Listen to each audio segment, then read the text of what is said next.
Pemirsa, aksi unjuk rasa dalam rangka penyampaian aspirasi dari masyarakat kepada pemerintah perlu penjagaan dari aparat agar berlangsung damai. Selain aparat, Bali memiliki pecalang yang juga berperan menjaga keamanan Bali.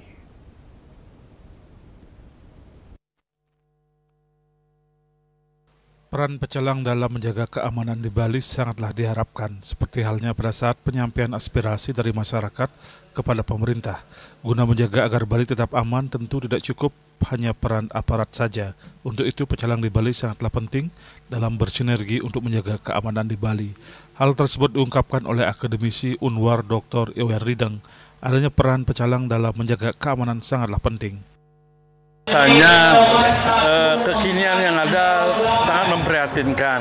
Nah, oleh sebab itu dalam rangka menjaga keamanan Bali itu tidak bisa hanya diandalkan kepada aparatur negara saja, apa itu polisi, TNI.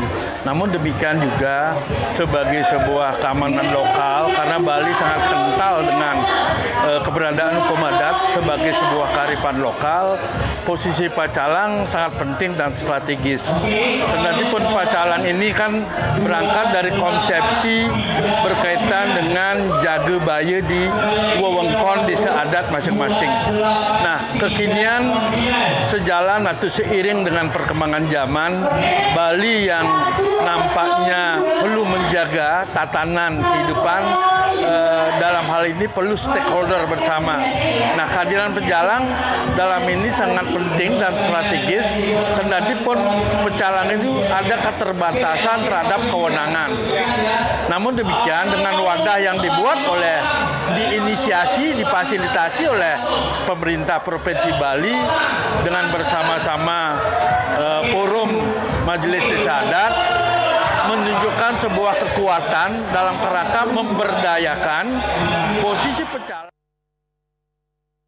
Bali merupakan daerah yang diminati wisatawan, untuk itu keamanan mesti dijaga dengan baik agar tidak ada travel warning kunjungan wisatawan ke Bali. Desa Aryani, Bali TV.